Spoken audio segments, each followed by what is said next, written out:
We've got some news, haven't we, Gwilym? Do you want to break the news? Can I break the news? You can break the news. Are you ready? Can you do the drum roll? That's awful. Where's the drum? I need a new drum. I thought you were a musician. It's a table. INTA 2026 is going to be in London. How amazing's that? Yeah, well, it means we don't get to fly around the world, but it means we have to have it in our backyard, which is so cool. I'm actually quite happy not to fly around the world. My jet lag is astonishing. What? Any plans? Are there any things that we should do to... Come on, we know we've been brainstorming. We've been having a little think, haven't we? What have we been thinking about? Everything we're about to say, we are committed to happening next year. Exactly right. Everything. Yeah. Battle of the Bands. Yeah, it's got to happen, isn't it? Because INTA likes its bands, there's the opposition, isn't there? So what we're thinking of is something maybe on a different evening when we get 4 or 5 IP bands together and they have a war.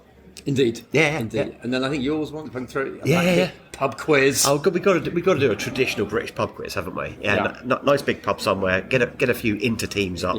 Yeah, find ourselves an IP quizmaster. It's a big pub to take a 10,000 person quiz. Yeah. That might be a bit ambitious, mate. That's fine. A lot of prizes as well, but we can all work on it. What else do we talk about? Oh, yeah, obviously going to be podcasting again. Yeah. We can maybe set the agenda for the podcasting space. We're in a beautiful booth this time, but we've been talking about sofas, mini bars. Yeah. Opinion's getting really excited about some of this. It's going to look like kind of Graham Norton meets Def Leppard. Yeah, and so treat our guests in the way that they should be treated for appearing on such a prestigious podcast. And I think we should hire a London bus. And podcast from a bus. Podcast from a bus. Dressed as beef eaters. Yes! This is so cool. We're absolutely committed to this. Bring it on. Lee Davis and Gwilym Roberts are the 2 IPs in a pod, and you are listening to a podcast on intellectual property brought to you by the Chartered Institute of Patent Attorneys.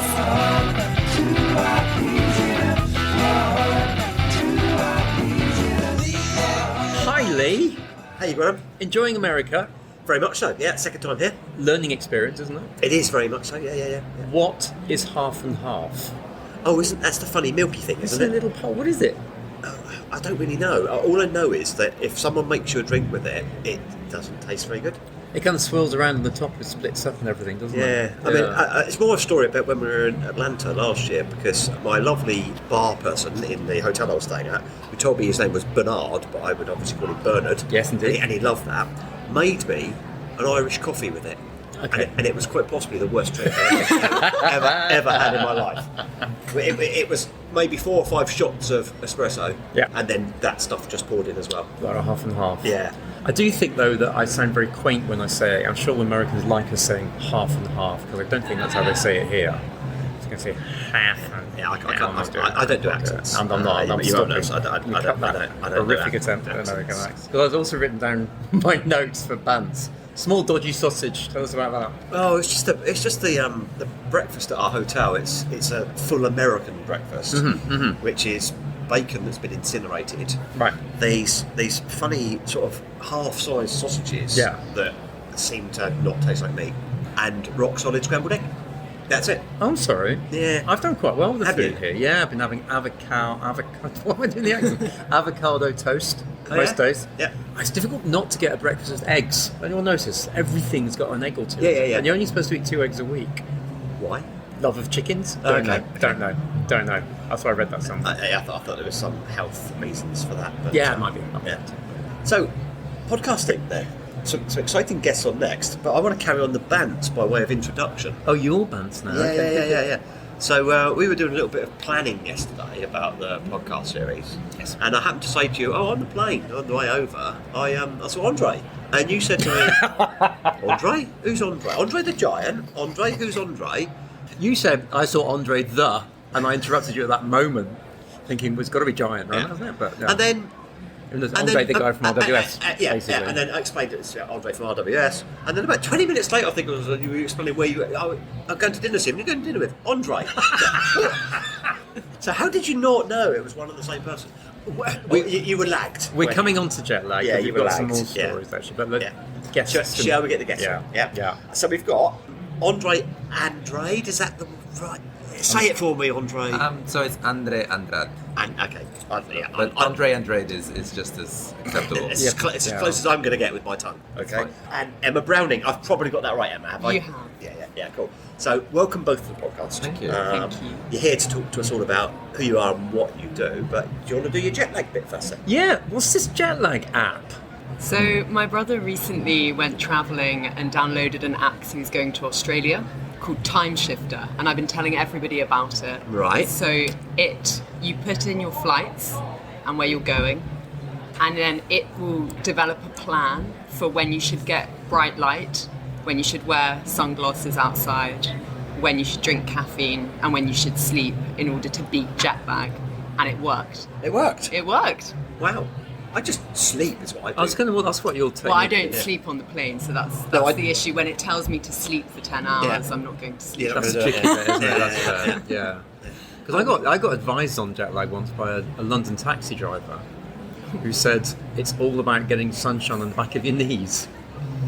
Apparently. So I've been just lying on thought the it was in pavement. your eyes, I know though, you'd didn't think, wouldn't you? But I've just been lying on the pavement wearing shorts. Oh, that was you, was it?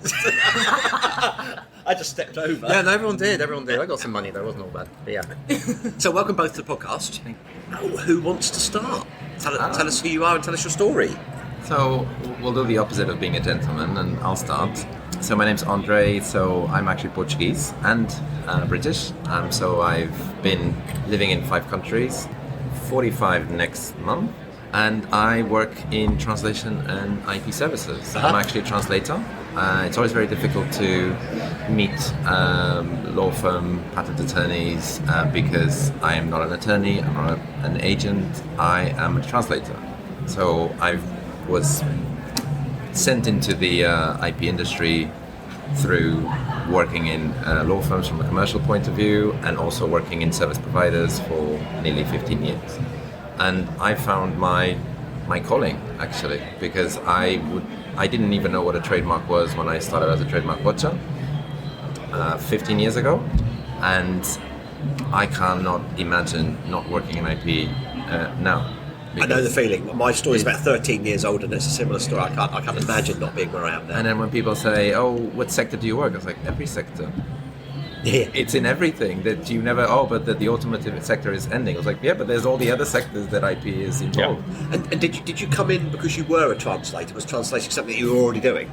Yeah. So I was sold the dream that if you speak languages, your money is going to be worth your weight in gold. Right. And once you graduate as a translator in 2009, globalization has hit everywhere, and your languages are not that obscure. I speak Portuguese, Spanish, English, and French. And there was a lot of competition and a lot of people doing a lot better than I do. So I couldn't find a job. I went back to catering. I worked in catering for 10 years. I went back to catering, and then I found a job as a translator, trademark watcher. Wow. And I was like, a watcher? What is a watcher? I'm going to watch. What? And so I went in with an open mind, and I didn't realize I was jumping into... It sounds a bit sinister, doesn't it? Well, at least like a bit pervy, but I was going into a company that had such a rich history.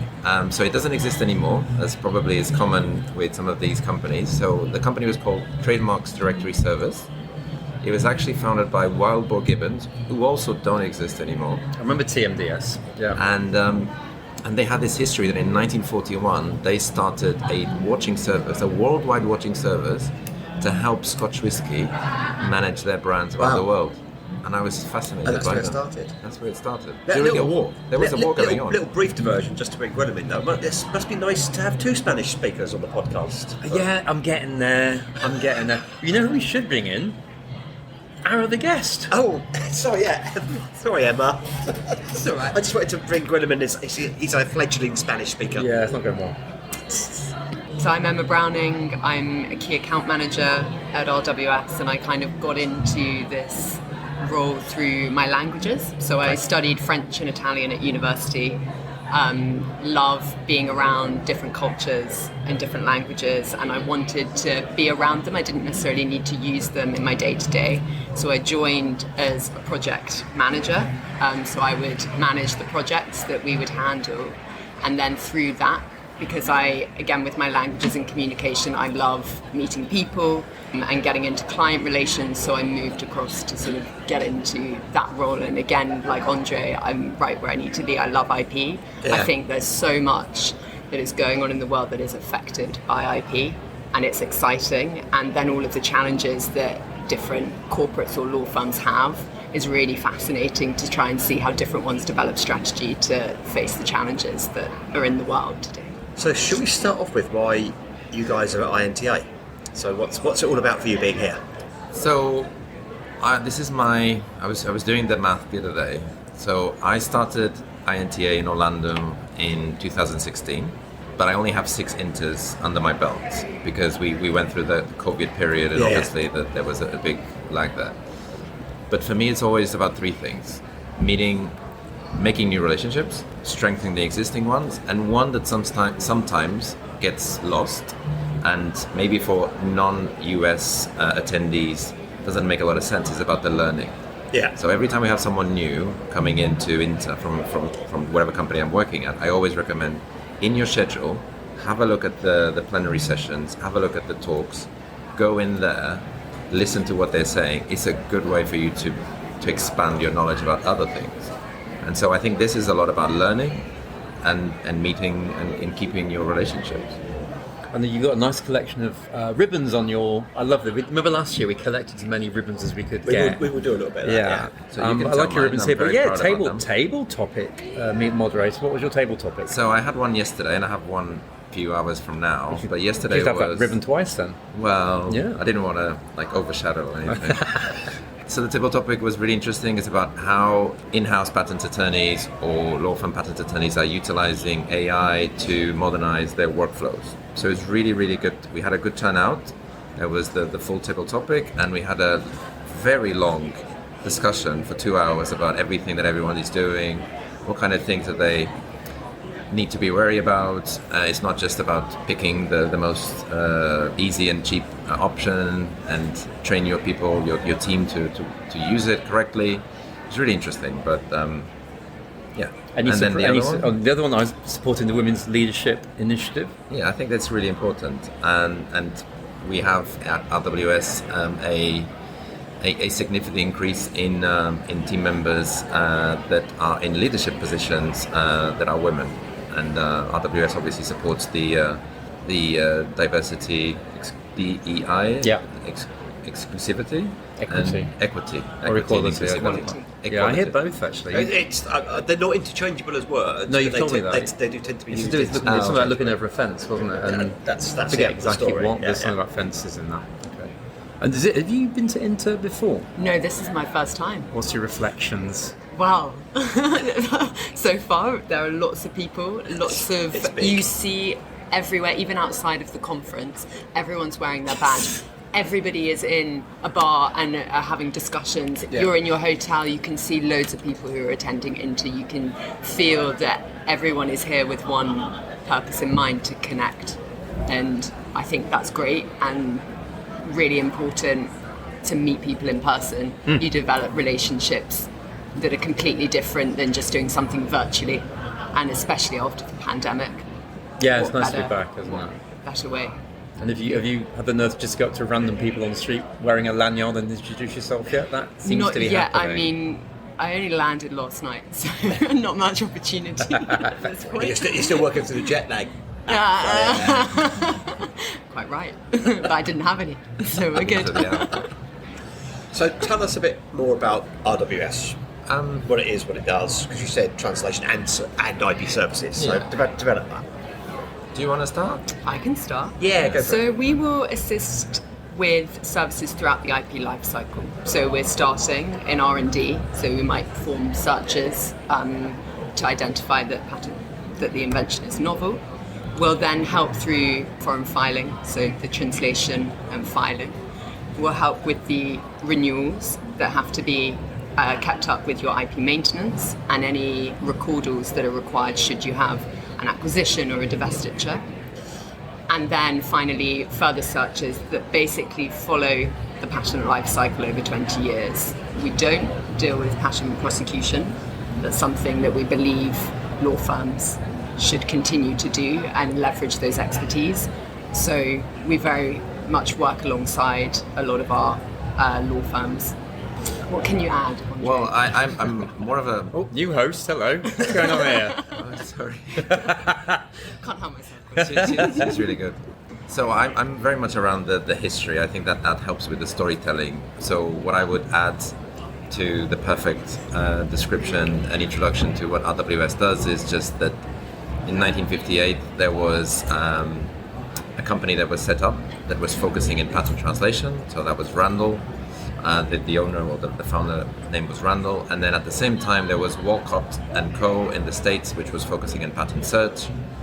They probably met at an INTA and they got together Yes. and they decided to do Randall Walcott Services. And then it became to RWS. What I've seen change in RWS is how much focus we now give to make sure that our messaging is as clear as possible, that we are a support services company. We are the extension to a law firm's team. We are not here to replace. We are here to empower. This is a really cliche sentence. But anyway. I see you've got the T-shirt on as well with that written on. Yeah. It. It's a good look. Yeah. No, it's important. I think as a user of kind of these various services and things, they're really, really important. There's stuff that private practice isn't geared up to do. I don't think anyone expects any kind of particular competition. It's really good dovetailing of the way these two things work together. I mean, the translation one's an interesting one. Is that landscape has changed massively over the last 20 years maybe, for more than one reason. Because long before Google Translate came along, we had the London Agreement, also reducing the language requirements and things, but still remains a really relevant and important part of the offering, I think. I think it does, but it also depends where you're protecting your rights. So obviously, the perception around the quality needed for patent translation in the European grant stage is becoming more and more, especially with the introduction of the Unity patent and the confusing message that the PO has provided on their website, that the translation has no legal effect, but at the same time you can't use a machine translation. It is confusing. We do get clients asking us, can I just use any translation, just put something there, that's not going to be an issue. And I say, no, we believe that you have to keep a quality translation. Yeah. When you're in the PCT national phase entry, you don't have the patent yet, and everyone's still a bit more concerned. But the shift that I see in the industry is that a few years ago, the cost of doing a national phase entry, 40 to 60% of the price would be the translation. Because of the advance of AI and the different technology that will increase the output and the speed of a translator to perform that action, I think we will see that percentage reduce to almost just an add-on to the whole thing. So it's becoming more and more commoditized. It is where it's going, and we just have to make sure that as the technology evolves, the human is there to support it and making sure that it's doing the right thing. So how much is technology an opportunity and how much is it a threat? So my next table topic is about genuine intelligence, and that's something that RWS coined. So it was a term that we've come up with. You have artificial intelligence, you have human intelligence, and where they intersect is where you have the best. So in the middle is the virtue, etc., etc. I think technology is, I think it's 50-50. Because if you don't behave in a good way, or if you don't look at the technology advancements and legislation doesn't follow with how much quick technology evolves, you are probably going to find that it's more of a threat instead of an opportunity to make everyone's lives easier. Yeah, you got to assume it's coming and go with it. And we've talked about this before, about kind of where does AI fit into all of it. What are you seeing people asking for? Where is it being useful so far? I think, especially with translations, if you think about how clients' budgets are looked at much more closely now, and you're being asked to do more with less, how can we make sure that you're able to achieve the maximum that you require with your budget and still file where you want to file? So we'll always look at technology as something that is incredibly important. And as humans, you're always looking for the quickest route to get to where you need to get to. So if something is going to help you achieve that and still achieve the same quality, why would you not introduce something into that process? But then there are lots of concerns that clients have around security. Yeah. So making sure that all of the policy and procedures are in place in order to be able to offer such a service and meet the requirements that clients have is the first undertaking. And reassuring clients that their data is protected and that it's not going to, their competitors aren't going to benefit from it as well, is something that I think is really close to clients at the moment. The data thing's interesting because it's come up on other podcasts that we've done, and I know. So I work in the UK with quite a lot of other association chief execs, and data sovereignty is probably the biggie for us at the moment, because we've all moved to the cloud many years ago. We're now being encouraged to, I won't use brand names and stuff, that would be terribly unfair, but we're now being encouraged to move our data to leading sort of web services, and I was a bit nervous about that, because if we're in the UK and my data's being held in the States, what does that mean for me in terms of ownership? Is that similar? Is that the similar sort of story? Yes, in just quite simply, but I think that every client is going to have their own security questionnaire and requirements that need to be met, and every country is different. If you look at the EU and GDPR, it's very different to the US. So taking that into consideration and ensuring that we can address and reassure clients that what we're doing is held within the secure. And do you manage that by having your data in sort of one or two jurisdictions, or do you have like a multi-jurisdictional approach? You're getting quite technical. Sorry. I'm just interested in this. I'm not sure if we would be in a position to answer or even know. I probably could find the information out for you. That's right. I don't have it to hand. This cloud thing on a podcast that's going to be held to my word. Come back to bite me. No, this. I love the fact that we're now trying to work out where the cloud is. The whole point of the cloud is it's not somewhere. Now you're worried about whose cloud. Do you know? I don't know what the origin. By the way, it's slightly peripheral. I don't know what the origin of the term cloud is, but I'm pretty sure, having seen thousands of telecoms drawings in my job, that basically they have a picture of a phone one end and the beacon. And then the other end of the phone, the beacon. In between, they just draw a cloud because they don't know what's there. I'm pretty sure that's why it's called the cloud. But the whole point is it shouldn't matter where it is. And actually, I do, having done some of the tech on this, I think it is often quite often in lots of places. So it's odd that it might be being brought back to geographical locations. I can see why. Yeah. It's interesting, isn't it? Yeah, it is. Yeah. I mean, it's always on a server somewhere, and I think that's where it's an imaginary cloud. So I know that there's some locations where the servers are that are more complicated, and so but I think why geography should remain, just because it's physical. And so when you've got lots of clients and you can talk to people, what are they asking for that's not there yet? What are the possible asks you're hearing from people? So I think we heard this from you as well. So there's a lot of requests for goods, patent drafting tools that can help, not replace, the patent attorney in drafting it. They are looking at companies that have AI into their suite of products to come up with something. They're also asking more and more for integration to existing products, more than, can you bring me the new one-stop shop that I have to move everything over? Yeah. So I think we saw a shift from, as long as I have an IPMS, then I just have to sell the IPMS and then everything will be with me. IP management system. IP management system, thank you very much. Podcast Pro. But we went from trying to get the one-stop solution to what fits with your team and what fits with your work. And they say, well, I want this from so-and-so, and I want that from that provider, and I want to keep this because we've spent a lot of money and time building this and training the team. Can you make sure that we stay in the same environment, but we benefit from the extra services that you have? And so integration, I think, is on everyone's mouth. And so I think drafting, AI, and integration. Emma? I think as well with the drafting part, it's not just having the tool, it's making sure that it doesn't hinder. So a lot of chemical clients find that the AI and the LLMs are struggling with those chemical structures, and there's no value in adding all of that in. Some clients feel that they don't want the tool, they trust the humans that they have within their business that know the product so well and have that nous that they have developed and honed over many, many years, and they don't see AI as something that can disrupt. But I'd be interested in 2 years' time to see if we're still saying the same thing.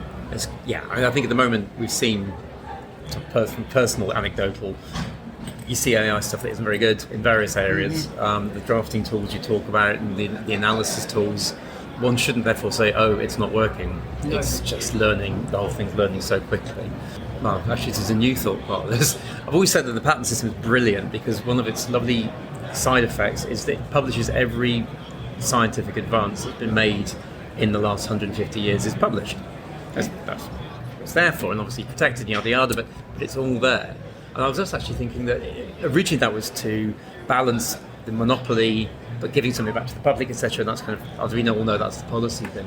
I don't think it was ever this policy clearly wasn't developed for a new world, but basically the learning opportunities for machines on every aspect of human technology as a result of that system is a lovely add-on, I hope. I hope it's a good thing. What do you use AI for? What do I use AI Yes. for? Do you know what? Not a lot, actually. Yeah, me too. Yeah. And I don't know if I'm not a Luddite. I don't think I am, but I've just not seen the need. So I love writing, and that's what I would probably use it for. But if that's a policy paper or kind of strategic plan or something like that, but why would I want to deprive myself of the creative process that I go through to get there? Yeah, which is what I would need to do. So I mean, we will use it obviously in terms of in membership associations for the way we perhaps analyse our data and those kinds of things. But I can't see a way that it would make my life better currently. Yeah. I feel really intrigued. I don't use it at all. I've got something called Al Overview. He seems very helpful on the internet. But I've got a mate who's an academic. Is it Al or AI? Oh No, Willem. that's it. No. Anyway, no, yeah, but he's a well-published academic. Al Overview. Al Overview. No, not Al Overview. He's honestly such a helpful guy. No, he's a really well-published academic, this gentleman, not Al Overview, my mate, who I'm not going to name, and he actually uses Al to, he types in, what would I, brackets name, have said on the following topic? And then he gets told by the AI what he would have said, and then he just uses it. Actually, I don't know about that last bit. He may not use it. I think he's just curious to know what he thinks about stuff now. Yeah. And he's well enough published. Oh, I have done that. Actually. I have done right. that. I am a bit that much of an egotist that I do put my own name in and say, what would I, Oh, right. Well, I have done that. Were you surprised by the output? It was Sorry, this is a podcast for it was four quite, people, isn't it? It was quite scarily accurate. Oh, okay. I mean, you're pretty predictable. Yeah, I know. Yeah, and obviously I don't speak on a range of subjects, do I? So we probably ought to do it for the podcast. We probably ought to do an entirely AI-driven podcast. Didn't somebody try and do? Didn't they send us a script? Or an entirely Al-driven. Al-driven. Al. We should get Al on actually. Al Overview. What's your thought? Were you enjoying San Diego? Very much so. Been before or? No, first time in California. Actually, I was corrected the other day because I was saying, no, I've been here before. I've been in Seattle. I said, that's not California, Isn't it? No, exactly. I think It's the same site. I think it's in Mexico. And Don't start with on Mexico. I think it's very similar vibe in Seattle and San Diego. Okay. I was very, very, very surprised and loving it. You've been here a few hours, but have you been there before? Or? No, I went to LA first. Right. So, but yeah, San Diego, no, I haven't been to. And I've just come from Phoenix, where it was 30 degrees every day, blue sky, sunshine, and I landed in San Diego and it was cold and cloudy. Which takes me to our Mexico point. We're right by Mexico. I've said this elsewhere already today, but we're right by Mexico. When did Mexico turn into Ril? It makes no sense. Ril is a British Welsh seaside town that basically is a bunch of static caravans in rain. And kind of is Tijuana really like that? Can I kind of bring us back to an IP podcast? Is that okay? I've really enjoyed this, but yeah. If I just drag us back to it. One of the, I would think, interesting things about the job that you two do is that you're seeing stuff coming over the horizon. So you've got a sense of what's coming next. What's coming next? I think there's a rise in AI applications. I think autonomous vehicles this is all public data, so obviously I'm only talking to the data that is actually already published. Yeah. So we also handle Paris Convention, which is before they're published, and obviously we can't comment on that, but I think AI is growing in autonomous vehicles and also in the healthcare area, so biomedics as well. But as I said at the beginning, I tend to focus just on the IPs in general. And what I've noticed is that Willem and I did a couple of podcasts on the EPO and the unitary patent, and what I've noticed is that the volume of grants coming out of the EPO have been steadily at a high level, and everyone was predicting it was coming down, but it's still going very strong. We monitor this every week, and it's really good to see how Europe has a very, very large pool of inventors, all innovating and then going down to the system to file their patents. So I think that's what I'm seeing. I suspect that there'll be new innovation areas that will come up and others that will disappear. I think it's inevitable in any innovation. If you look at something from 50 years ago, technology's advanced so much that there'll be things that were developed that we no longer use. Yeah. And so I think it's just the constant cycle of innovation that continues to be driven by the people and the inventors and what they're learning now and what will come in years to come.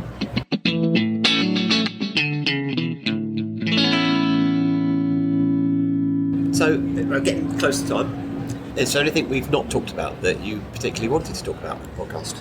Well, I just wanted to go off topic, and because of the hat, and I have a really nice dad joke about hats. Is that okay? That's fine. That's it's fine. It's PG. It's PG. Okay, cool.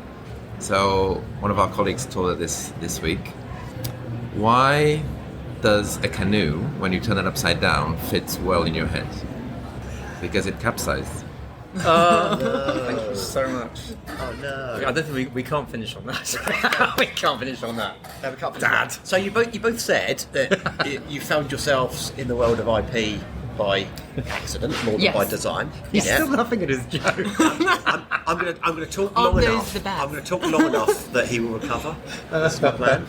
I am in the world of IP by accident. I'm sure Gwilym probably never pretended to be a patent attorney from the very outset. I also play football for Wales. Did you? Yeah. Well, now you've ruined my question. So I was going to ask you, if you weren't working in the world of IP, what would be your great passion job? But I'll be playing football for Wales. Okay, fantastic. Thank you for getting there before me. So, Emma, Yes. if you weren't working in the world of IP, this can't be any job. It's not like what would be your favourite. It's something around another passion that you have that you could work in that passion. Okay. Well, I used to write songs, Oh, wow. Ooh. Oh. and I still do, but I don't manage to complete them, so I shifted into poetry. So I had the creative side of that is something that I've always loved, and I have a knack for lyrics, which is why I have gravitated towards languages, because the way that I learn is auditively as well as visually, Do you write the lyrics and the music? not the music. All right. So I've got a musical collaborator for if you want. Okay, Oh yeah. Not me. I'm quitting my job now. No, don't do that. Andre, how about you? So I've just found out that we share something in common. So I didn't. When you asked that question, I was like, "What do I do?" And I remember that I almost challenged my family into doing something that they said, "No, why are you going to do that? That's just you're not going to make any money. You're going to be poor." So I wanted to be an actor. And cool. in Portugal, you have this acting conservatory or the official acting school that you have to do some tests to get in. And I failed miserably. But I used a stand-up improv segment from Rowan Atkinson when he plays the devil. Yeah. Where he comes in and says, I know am the devil. I know the sketch. Yeah. You can call me Toby. Yeah. And I was in love with acting. I think I've managed to find a way in the role that I do in IP to keep some sort of that alive. So every time you interact with someone, you don't take this the wrong way, but you have to put a mask. Performative. Yeah. Oh yeah, so that's me, a failed actor and a reasonable salesperson. Go on, Lee. I used to write lyrics. Blimey. Well, you know, I was in a band for a wee while. Yes. Yeah, and I'd go back there. I think I was frustrated because none of my bandmates were serious enough to ever make a go of it. Yeah. And it all fell over when they started getting girlfriends and having children and stuff like that. There's an Ed Sheeran song about that. Is there? Yeah. Oh yeah. What's your best lyric? Oh, he's fat and he wobbles as he's on his way to work. What? It was a song called "The Fat Businessman." Did you It was an observational piece. On, Yeah. yeah. He's fat and he wobbles as he's on. I could sing it actually, but I'm not going to. Oh, go on. So who was your muse? What was my muse? There were multiple muses in that. Multiple music. I think that's probably a great place to end the podcast, isn't it? I would go back to Andre's joke. Thank you both for coming on. It's been an Thank you absolute so much. pleasure. Thank you for having us. And enjoy the rest of INTA. INTA. INTA.